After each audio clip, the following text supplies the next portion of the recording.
This is out of Nifty on a daily time frame. Guys देखिए Nifty का जो level है ये मैंने कल के सेशन में आपको मार्क कर दिया था और कि बिल्कुल वही तरीके से जो है दोस्तों वो लेवल कैसे परफॉर्म हुआ ये मैं आपको सिंपली बताना चाहता हूँ। ये देखिए मेरा अनुमान क्या था दोस्तों निफ्टी का, ये मैं सिंपली आपको जो है सबसे पहले समझा देता हूँ, फिर दोस्तों आगे की बात करेंगे। ये देखिए हमें सीलिंग अप करनी थी जब जो है दोस्तों निफ्टी अपना इंपॉर्टेंट जो लेवल ये अगर लेवल दोस्तों निफ्टी तोड़ता है लगभग 17,700 का, ये लेवल अगर ब्रेक डाउन दे देते हैं तो डायरेक्टली हमें सीलिंग के लिए ऐसे जाना था और बिल्कुल हमारे इसमें पहला टारगेट था लगभग 17,000, ये जो 620 का जो तक का जो लेवल है वो हमारा टारगेट था। और गाइस देखें ना बिल्कुल वही तरीके से जो है दोस्तों हमने आज बढ़िया तरीके से जो एक अच्छी तरीके से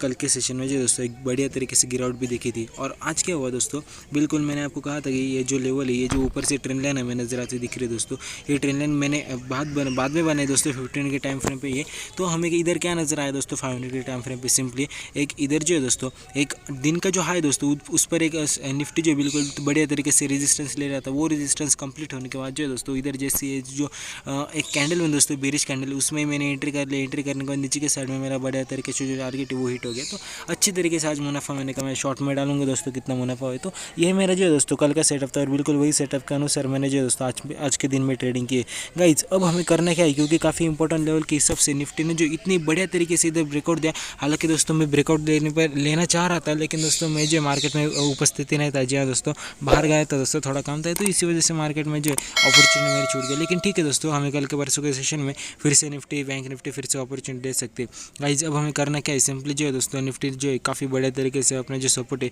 उनको होल्ड आउट करते हुए नजर आ रहे हैं। ओवरली टाइम फ्रेम पे अगर हम देखोगे तो मुझे जो एक सिंपली बाउंस बैक टाइप जो है दोस्तों वो परफॉर्मेशन निफ्टी का मुझे नजर आते दिख रहा है। अगर दोस्तों कल के सेशन में हमें जो है सिंपली एक प्रॉफिट बुकिंग आती है, फिर से थोड़ी जो एक मतलब दोस्तों हम कह सकते हैं कि निफ्टी डायरेक्टली ऊपर तो ना जाएगा, थोड़ा नीचे जाएगा, तो हमें सिंपली जो है एक इसका इंपॉर्टेंट जो लेवल रहने वाला है दोस्तों वो इसका हॉरिजॉन्टल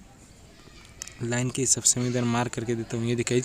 हमारे इसमें एक इंपॉर्टेंट रहने वाला है लगभग 17,850 का ये लेवल जो है दोस्तों, जब तक नीचे के साइड में ब्रेक डाउन नहीं दे पाता तब तक हमें जो है इसमें सेलिंग को अपॉर्चुनिटी नहीं होनी। छोटे टारगेट के लिए बिल्कुल हम जो इसमें सेलिंग के लिए ऐसे जा सकते हैं, लेकिन मैं आपको बताना चाहूँगा दोस्तों निफ्टी जो है वोलेटिलिटी में काफ़ी ज़्यादा बढ़ चुकी है दोस्तों। तो बाइंग के लिए से अगर मैं आपको बताऊँ तो 18,000 का जब तक जो लेवल दोस्तों 18,000 का वो उसका अगर ब्रेकआउट ना मिले तब तक हमें इसमें खरीदारी नहीं करनी। ये जो लेवल दोस्तों 18,000 का ये लेवल जब तक दोस्तों ऊपर की साइड में ब्रेकआउट नहीं दे पाता तब तक हमें इसमें सिंपली जो है बाइंग नहीं करनी, ये मैं आपको बताना चाहूँगा। हालांकि दोस्तों अगर थोड़ा स्कैल्पर थोड़ा जो छोटे आप जो लॉसेस में स्मॉल लॉसेस लेते हो, स्मॉल प्रॉफिट लेते हो, तो सिंपली डायरेक्टली ओपन होने के बाद जो 18,000 का जो रेजिस्टेंस है वो साइकोलॉजिकल भी एक लेवल है, तो उस तरीके से जो दोस्तों हम ट्रेडिंग के लिए ऐसे जा सकते हैं। लेकिन दोस्तों मैं अभी भी कहना चाहता हूँ आपको कि मार्केट में वोलेटिलिटी मची हुई है,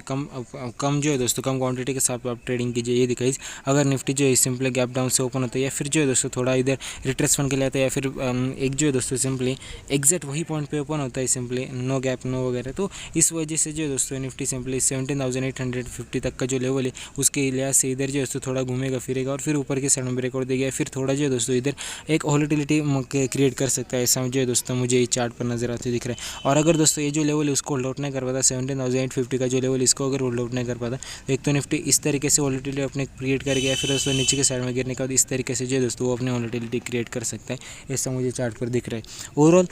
मार्केट तो जो है दोस्तों बुलिश में, लेकिन थोड़ा जो है दोस्तों हम ऐसा कह सकते हैं कि थोड़ा ट्रेंड जो है वो रिवर्स होने की जो संभवता है दोस्तों वो हम नज़रअंदाज नहीं कर सकते, क्योंकि बड़े तरीके से वोलेटिलिटी बनाने के बाद जो ऊपर की साइड में इसने ब्रेकआउट भी काफ़ी अच्छी खासी दी है। तो मुझे ऐसा लगता है अगर हम 15 मिनट टाइम फ्रेम पे इसमें जो बिल्कुल नज़र रखते 5 मिनट के टाइम फ्रेम में लेके आऊँगे तो हमें क्या नज़र आता है, बिल्कुल वही दोस्तों ये जो इंपॉर्टेंट लेवल है इसके हिसाब से अगर हम मार्केट में अपना स्ट्रक्चर बनाते तो मुझे ऐसा लगता है दोस्तों मार्केट हमें बिल्कुल रिवॉर्ड जो है वो अच्छे तरीके से दे सकते हैं। सो गाइस बिल्कुल एक जो है ऊपर की साइड में हम जा सकते हैं, घबराने की कोई बात नहीं, लेकिन फिर भी वोलेटिलिटी काफ़ी ज़्यादा मची हुई है तो शॉर्ट टर्म के लिए से फिर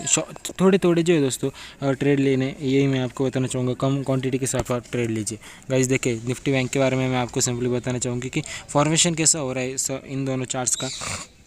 मैंने आपको कल के सेशन में क्या बताया था दोस्तों, जब तक जो है हमारे जो 38,820 तक का जो लेवल है इसका जब तक ब्रेक डाउन नहीं मिल पाता तब तक हमें बिकवाली नहीं करनी। और देखें ना गाइस बिल्कुल गैप अप बढ़िया तरीके से गैप अप हुआ था दोस्तों। और अगर मैं आपको बताऊँ तो कितने बार इधर जो है दोस्तों निफ्टी बैंक ने सपोर्ट भी लिया था, अगर दोस्तों ये सपोर्ट ब्रेक होता तो डायरेक्टली मैं सेलिंग का अपॉर्चुनिटी ढूंढ रहा था दोस्तों। मेरा टारगेट तो आपको पता होगा 38,900 का मेरा टारगेट था, मैंने कल के दिन में आपको बता दिया था। तो गाइस देखिए 5 मिनट के टाइम फ्रेम पे ऐसा जो स्ट्रक्चर दोस्तों वो मुझे नजर आता है। अगर दोस्तों 5 मिनट के टाइम फ्रेम पे एक भी कैंडल अगर इस लेवल के नीचे अगर क्लोजिंग हो जाती है लगभग 39,120 के आसपास या फिर 39,130 के नीचे अगर क्लोजिंग हो जाती है एक भी कैंडल, तो डायरेक्टली मैं सेलिंग की अपॉर्चुनिटी ढूंढ रहा था। तो ठीक है दोस्तों, चलता रहता है मार्केट में। तो मुझे ऐसा लगता है दोस्तों, अगर हम इसमें जो है बिल्कुल एक बड़े तरीके से वो अपॉर्चुनिटी अगर हम ढूंढते तो ऊपर की साइड में जैसा इसने जो है दोस्तों डेज हाई को जो है दोस्तों इसका ब्रेकआउट मिला एक ही कैंडल में, तो हमें खरीदने की अपॉर्चुनिटी दो। तो ठीक है दोस्तों, मेरी भी अपॉर्चुनिटी छूट गई, लेकिन घबराने की कोई बात नहीं, मार्केट में ऐसे अपॉर्चुनिटी आते रहेंगे और हम जो है दोस्तों बिल्कुल उनमें जो इन्वॉल्व होते रहेंगे। सो गाइज मुझे ऐसा लगता है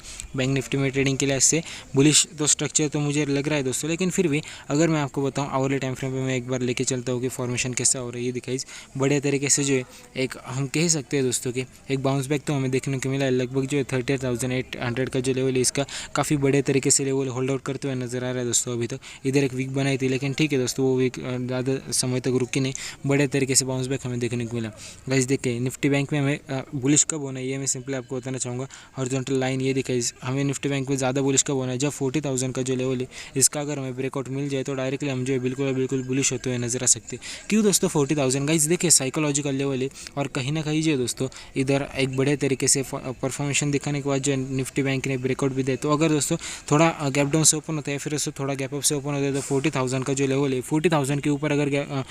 गैप हमें क्रिएट होता है तो इसका इंपॉर्टेंट जो लेवल रहेगा वो रहेगा 39,850 का, और दूसरा जो लेवल रहेगा 40,000 का। अगर 40,000 के ऊपर गैप अप होता है तो या फिर 40,000 के आसपास गैप अप होता है तो 40,000 के जो दोस्तों बिल्कुल एक बुलिश कैंडल हमें दिखनी चाहिए। जी हाँ दोस्तों, गाइज इधर जो एक बुलिश कैंडल हमें नजर आएगी तभी दोस्तों हमें जो है सिंपली इसमें खरीदारी करनी है। ये मैं आपको इस चार्ट पर दिखाना चाहता हूँ। क्यों दोस्तों मैं ऐसा बता रहा हूँ? गाइज देखिए जब भी कोई बुलिश कैंडल हमें नजर आती है तब कहीं ना कहीं जो है मार्केट में बुलिशनेस जो है उसकी हम रिलेवेंस काफ़ी ज़्यादा मान सकते हैं। ये मैं आपको बताना चाहता हूँ।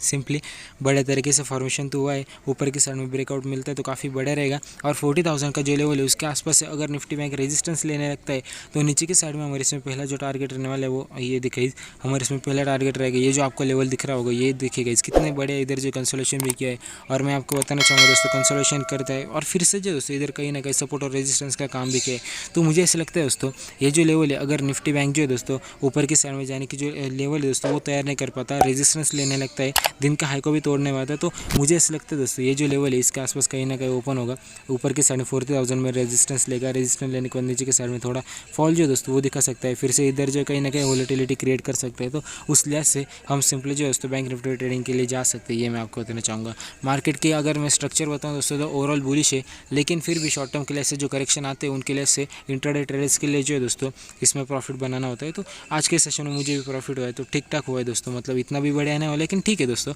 उतना प्रॉफिट तो चलता है। 1500 के आसपास हुआ है, मैं शॉर्ट में ज़रूर डालने वाला हूँ दोस्तों। सो गाइज ये सप्ताह इन दोनों चार्ट्स के बारे में मिलते हैं अगली वीडियो में, तब तक के लिए जय हिंद, वंदे मातरम।